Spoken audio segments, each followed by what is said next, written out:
Hello and welcome to my musical journey with Haighley Anderson on 2TFM Radio. You can find us online at www.2tfmradio.org or on the airwaves at 103.1 FM.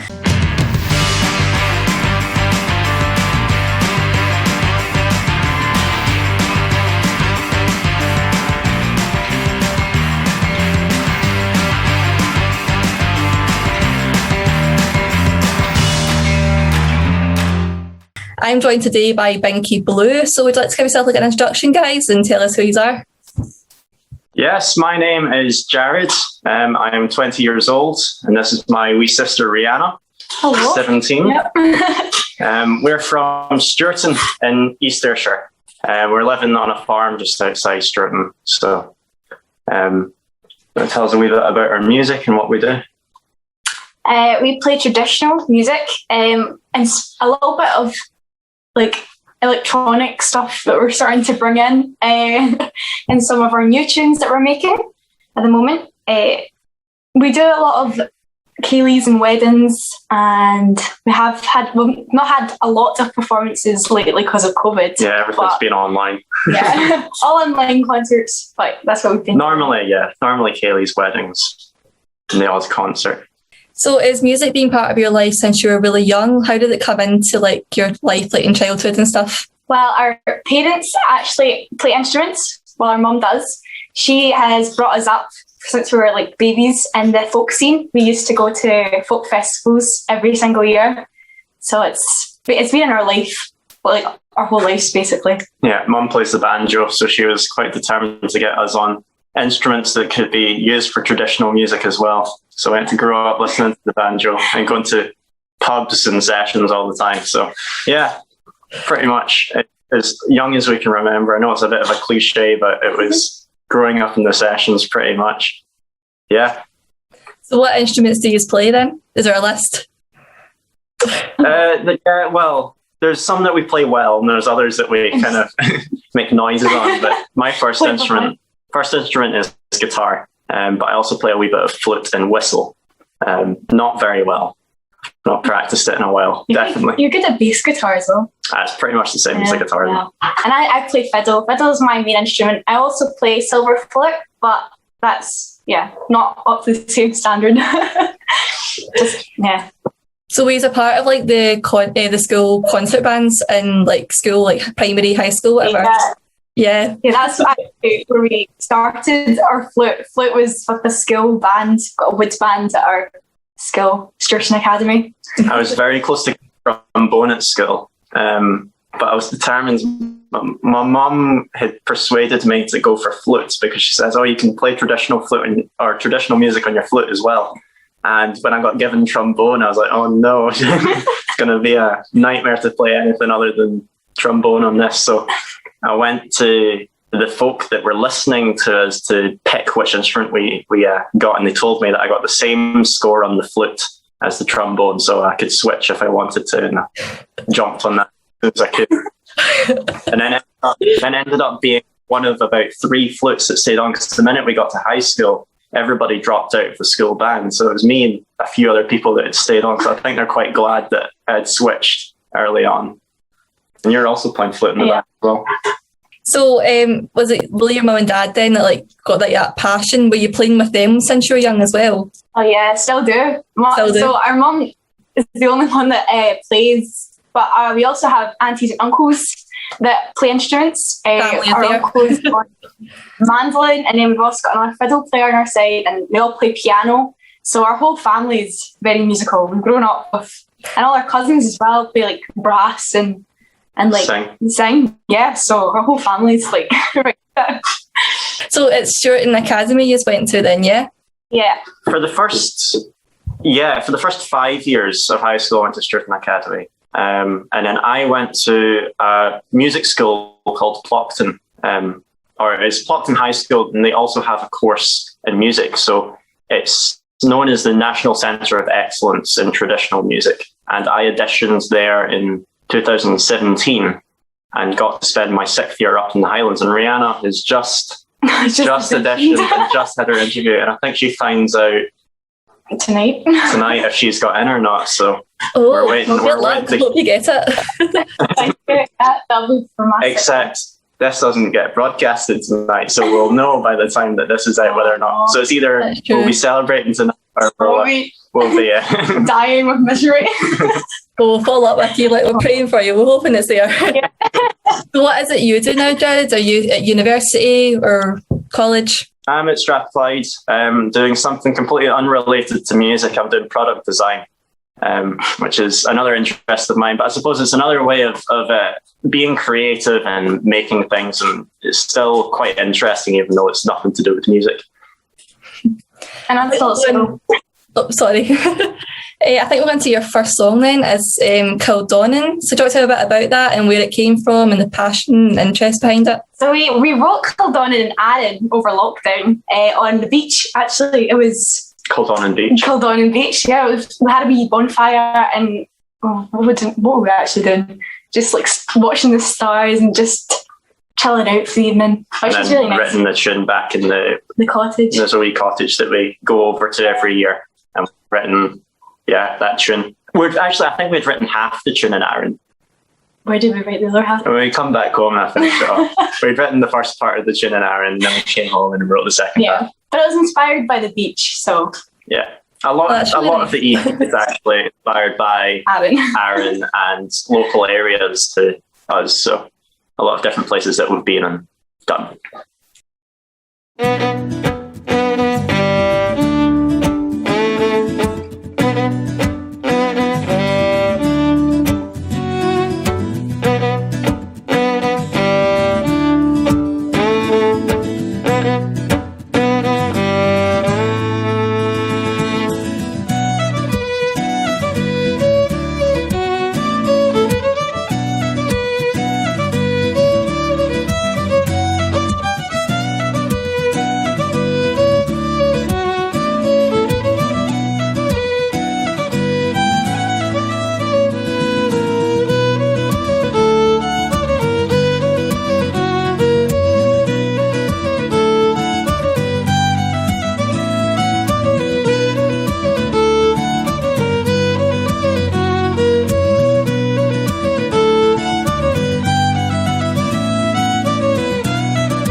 So that was Kildonan. I think we'll move on now to Binky Blue. So can you tell me where, first of all, where did the name come from? I'm kind of interested in like how you came up with Binky Blue.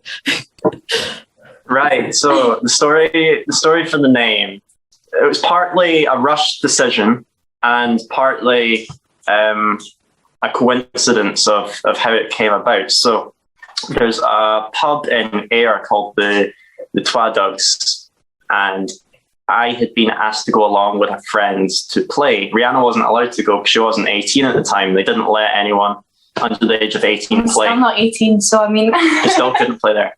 But they wanted...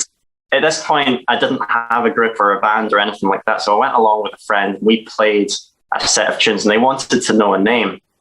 And I quite like my pedals, lots of effects, and I've got this pedal board that I kind of stuck together myself. I didn't buy a sort of normal pedal board. I put it together using old bits of wood, so it's this weird size.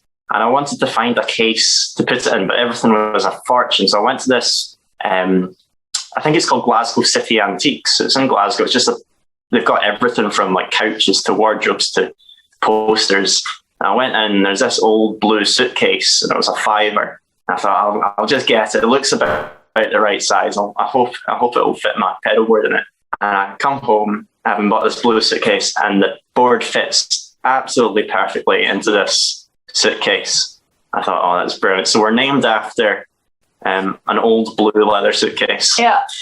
So Binky, I think, is the term given to rabbits when they do a wee hop with excitement. So that was my reaction to finding this blue suitcase. And that's how the name came about. Oh, I love that. That's a nice name. I like how you came up with that. So can you tell me, like, was it always something you wanted to do, was like have a band together, or did it just come about like naturally? How did that sort of happen? Well, we actually didn't plan it. It was a school, well, we started off with me, a school ceilidh. And I said to the teachers, I can organise a school ceilidh because me and my brother are a band, we can play. And then they were like, okay, that's fine, as long as you organise it all. So I made up all the tickets, and I went round all the classes, and I was like selling these. And then we had like, what was the Burns night? Or was it Robert Burns. Robert Burns, and the whole school came basically, and it just started from there really, because we then started getting booked for other gigs when they seen videos and stuff of us doing our school ceilidhs. So yeah, that's pretty much how it started, which is good. Yeah, it wasn't really planned. It wasn't like once we'd done our first few ceilidhs, because we'd never done any before. We just said, oh yeah, we can do that, no problem. We played traditional music. I'm sure we can fit some dances in about it. Oh, the first gig was hilarious because I didn't have a pickup or a pedal board or anything for my fiddle. I had never gone to Foxton like Jared had, or had the experience. My microphone was falling apart. It was like sellotaped together. It was a good memory. It's a lot more, our performance is a lot more refined now than it was at the beginning. Yeah. So what was like your first, like, besides the ceilidh, memorable gig that you had, something you thought that went really, really well and you had like a lot of good memories from? Well, I've played quite a few different places all over Scotland. So part of what the music school does is they do a tour of right round down the east coast of Scotland, round the bottom, and up the west coast. So I've had quite a lot of experience with that. And the first time I'd done anything myself, that had come close, because everything up there was organised by the school. So you're playing on nice stages and you've got a crowd. The minute you have to do it all yourself, it's a nightmare because nobody knows who you are. The school's got a really good reputation, so folk come along to watch the students. But I think our first memorable gig was when we were opening for a band called Headland, which I don't think they're together anymore, but they were playing up in Inverness at the Eden Court Theatre, which is a lovely big venue, and they had asked us to come up and open for them. And it was probably the most professional gig that we've done, that we've organised or been a part of sort of by ourselves. And it was a really good fun because it was everybody knew exactly what they were doing, and you didn't need to worry about the sounds guy not knowing how to EQ a fiddle. So you'd seen it all before. So it was really relaxed, even though it was a bit intimidating seeing the stage and things. Great light show, by the way. I mean, I remember that because we had never had something so like atmospheric. I mean, there was like lights flashing and changing colours, and it was great. It was so good. Yep, good stage. Probably the most terrifying, but the most fun. It sounds it. So what was like your early intentions with like come together and like forming this band? Was it just to have fun and just see what you could get out of it? Yeah, so what was your like early intentions with it? Pretty much was just the Kayleys to begin with. Yeah, we didn't really plan on where we were going with anything. It was just kind of doing whatever was available. So it was a local festival in Beeve that we auditioned for far too last minute. They'd actually picked all their bands and they had their set list out of who was playing. And I emailed them. It must have been about 3 months late in applying. And they go, right, we're having a AGM meeting. You can come along and audition at that. And then we played a 20-minute set, and then we ended up headlining the acoustic stage. So that was a lot of things that we've done are kind of like that. They're not necessarily planned. We've got things that we'd like to do now, but in the beginning, it was all just whatever we could get. Yeah, and a lot of word of mouth. Yeah, that's the word. Thank you. Because we'd actually been asked by Miss Scotland to play for her at Llewellyn Castle, which we don't have any connections with her, so I have no idea how she found us. But that was a really good gig as well. With all the top model, you know, and all the women all dressed in their lovely dresses, and it was so professional, and this big castle was great. So yeah, that sounds really amazing, actually. Yeah. I think we'll go on to your second song now, so that would be Out at Sea. Can you tell me a bit about that one and where that one came from? That one came from the ferry trip to Arran, actually. This tune has a lot of like rhythmic movement, like of a boat. So it's kind of inspired by like the rocking motion of travelling, because you're not very good in boats, are you? No, I get seasick. So it's kind of like the feeling of rocking on a boat. Yeah, it's very turbulent. Can't really relax. Do you spend a lot of time out of Arran then? You got like a little family home there or something?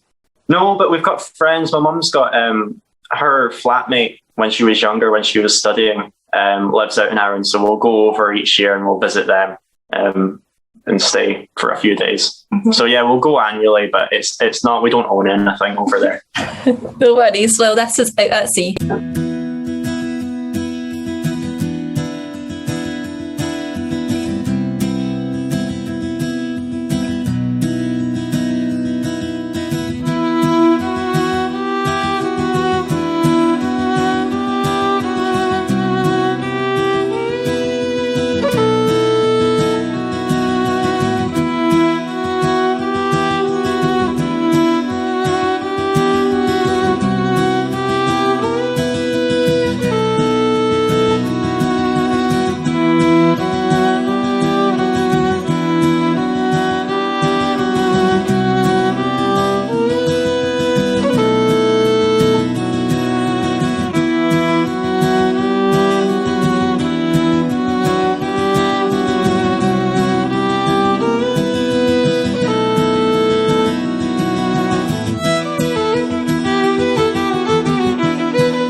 that was Out at Sea. Can you tell me a bit about how your music is composed?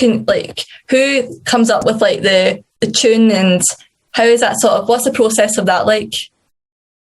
Well, everything that's on the EP is mine. I had written all the tunes and then put all the you had helped me arrange them. Mm-hmm. But in terms of the melodies and the chords and things like that, that was myself. Yeah. However, a lot of our new stuff that we've not recorded yet, we will be hopefully in the near future, is joint different parts. So it depends on the tune. Some tunes will write the chords first and then put a melody on top, and other times we'll write the melody first and then find something to go behind it. So it's just whatever I'm feeling at the time, or we come up with, and it's like, oh, that's a good idea. We'll hold on to that and use it somewhere. Yeah. So my phone's full of all these wee voicemails, like 5 seconds long, of wee ideas. It's usually the chord that Jared starts off with. He'll start playing like a really cool bassy beat, and then he's like, right, Rihanna, write a tune.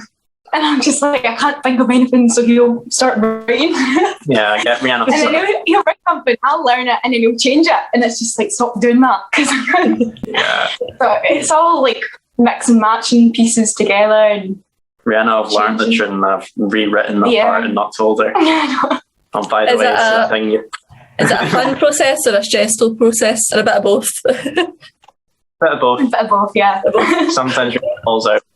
Oh. And other times we'll write a tune in 10 minutes. Yeah. So it's there's lots of stuff before the EP, and there's been a lot of stuff after it as well. But I think those are our best tracks so far.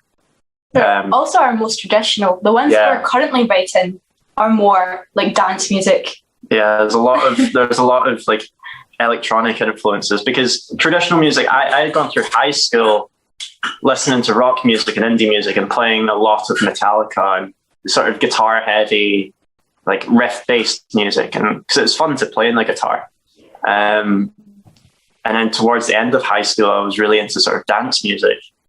So I suppose that's got more of an influence now on the stuff that we're writing, as opposed to the EP. We kind of wanted something that was traditional to begin with.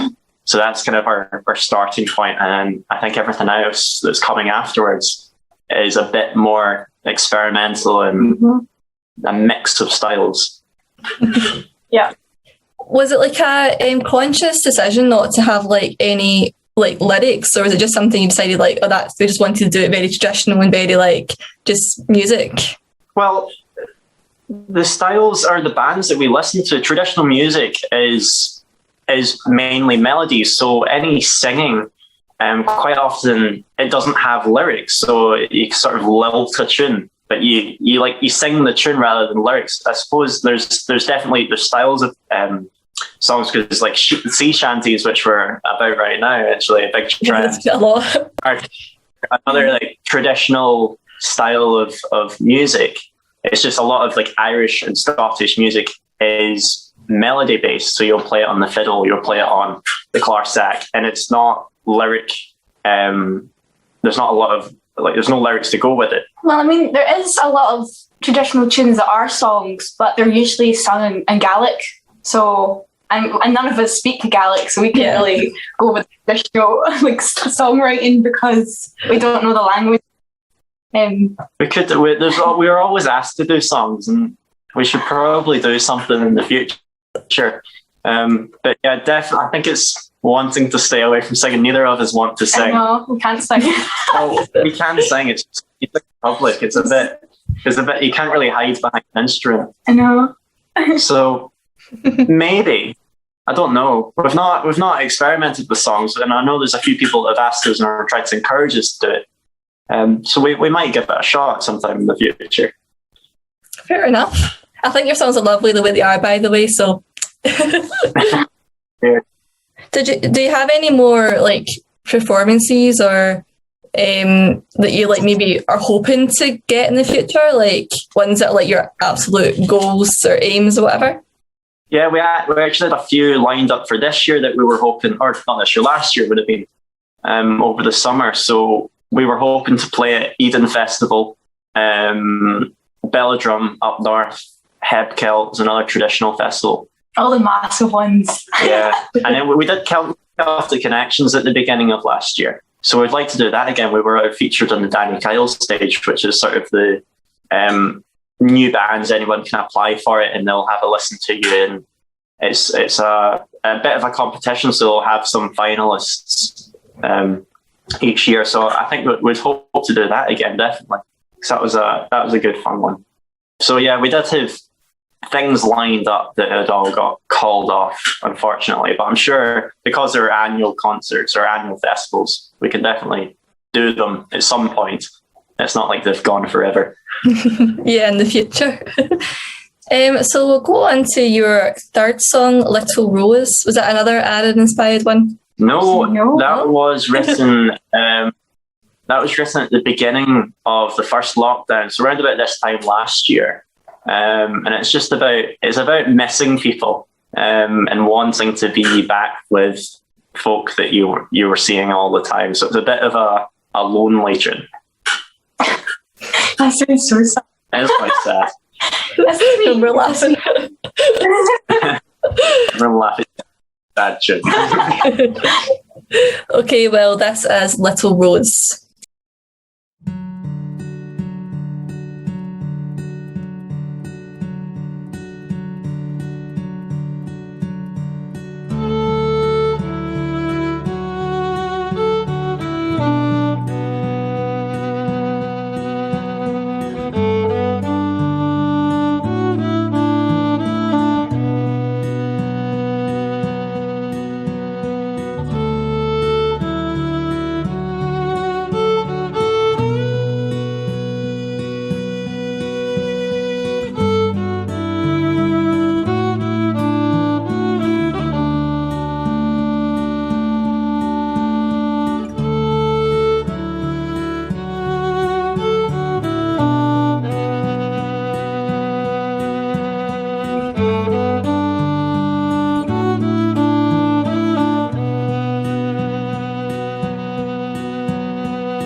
So that was Little Rose by Binky Blue. So I want to talk a bit about how lockdown like affected like your music and your maybe like creativity and your passion. Like how did that sort of have an effect on Binky Blue? It's definitely not the same in the sense of live performances and being able to like meet people, which isn't. It's not fun, to be honest. A lot of the stuff we're doing currently is online live performances. We've done a live concert for Beer Fest and Cowl Music, which is... It's a Facebook music group. By one of your friends that are also in a big band. Well... It was a band, it was a singer from... Headlands that we opened for in Inverness. He's put together a music page on Facebook, and he had asked us to do a virtual concert as part of the launch party. So we did that a few weeks ago. Mm-hmm. So we are still performing, but just not the same way as we'd love to. Yeah, it's not the same performing in front of a camera as opposed to being on a stage in front of people. Mm-hmm. You don't get the same hype. The crowd makes it because you get the energy and the, I don't know, it's different. It's a completely different vibe. Yeah. I know you touched on like your cancelled plans. Is there anything else that you had like it lined up right at the start of last year that just like got cancelled or anything? Yeah, so all of our Haighleys that we've been booked for, we quite often get booked quite far in advance for things. So we had a wedding that we were booked a year in advance for. So originally, the message for that came through in 2019 to play in 2020. And now it's been postponed again to August. Yeah. So there's things like that we've been waiting years to go and play. Especially bigger events and the bigger sort of private bookings. All of our Haighleys that we had lined up have completely gone. None of those have been even rescheduled because nobody knows when they're going to be back. But in terms of festivals, it's a wee bit easier to get back into those because it's sort of just emailing folk and applying whenever they're back up and running. The biggest hit for us was definitely the private bookings, where we're doing like the smaller things that we're doing. Private functions and parties. That was the biggest change. Mm-hmm. How did you get into doing wedding, like playing for weddings? Well, that kind of came on from the Haighleys that we're doing, because it's a very similar event. We're doing a Haighley at a wedding, so it's the ones that we've been booked for have been through word of mouth. So we're hoping to build up a wee bit more of a reputation in that scene and get a few more bookings that we can then show people what we've done, because we're still reasonably new. We don't have the vast amount of experience. Well, we've got the experience of playing, but we don't have the vast amount of bookings that other bands have. That they can say, "Oh, we've played 50 weddings," and we can't do that until we've done them. So right now, it's all word of mouth, and hopefully people saying good things about us and getting booked for things. More people need to get married. They do. I so badly want to film a wedding. I've not had the chance to properly do it yet. It's it's an aim of mine. So what have you been up to throughout lockdown? Have you managed to continue school, uni, working, whatever it is you've been up to? Oh yeah, but I'm still at school, so I'm working currently for my hires for 5th year, which is awful because most of the subjects is self-teaching now, because I've not been in school for the last 18 weeks. It's only been recently that I've been going back in, but it's once a week. So it's definitely, I would say, more difficult. I hate the not being able to socialise as well, not being able to see my friends as much, it's not fun. So yeah, it's definitely impacted everyone in school, I think, a lot. It's not the same. Yeah, definitely from the social aspect. Because going through the course material, I've been online now for the last year. Because I think uni closed right before study leave last year. And then when the lectures came back, it was all online. And especially when I'm doing quite a practical subjects. So when you've got classes that would normally be in a workshop for getting taught over a video. It's not the same. So I suppose it wouldn't be as bad if you didn't need to be in for certain like practical subjects. If you're just doing theory and things, it wouldn't be as bad. But I definitely feel quite robbed of my third year, because I was really looking forward to this year of uni. Some of the coursework that we were going to be getting looks really exciting, and then it's all been called off. So yeah, I can understand that a lot. I'm in my fourth year, and it's just the whole time I've been at home, not had access to university really. So it's not been fun, and now I'm leaving. But you know what? It's fine. It's what it is, isn't it? Yeah.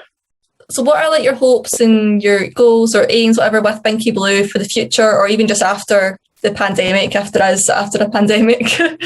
Straight after, we want to be back on a stage. Don't care where, don't care how big it is or small it is. We just want to be back in front of folk and playing for people rather than a camera. Definitely. That's the first thing. Getting out there, yep. I don't know. I've forgotten what we're going to talk about. And I'd love to travel with our band. That's something that I hope we'll be able to do. Maybe not like soon, but later on in our career, getting out there, like exploring different countries rather than just Scotland. Because traditional music's quite likable with a lot of countries that aren't exposed to it as much as like Scotland and Ireland is, for instance.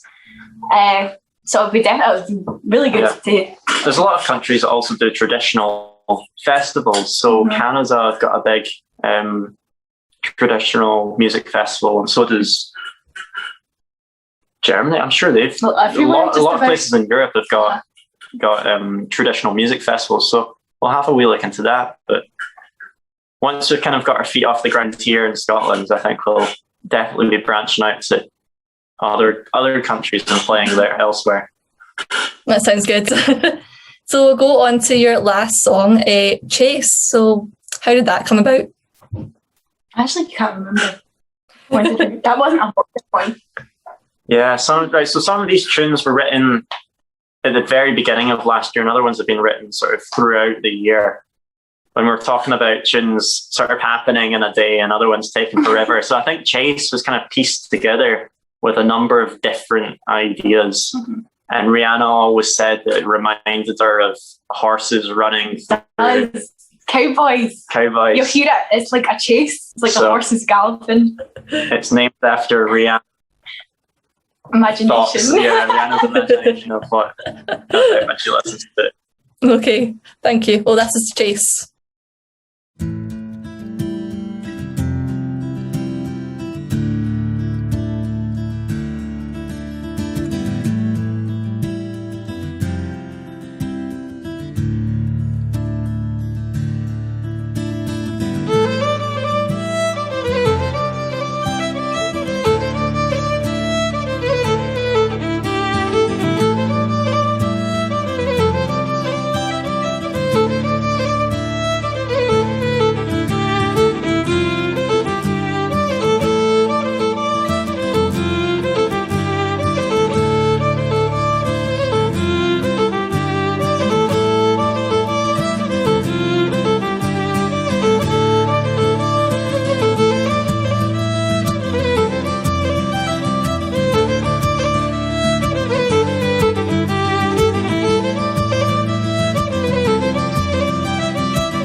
so that was Chase. That was our last song of this interview. So I just want to say thank you very much for talking to us today. Thank you for having us. Yeah.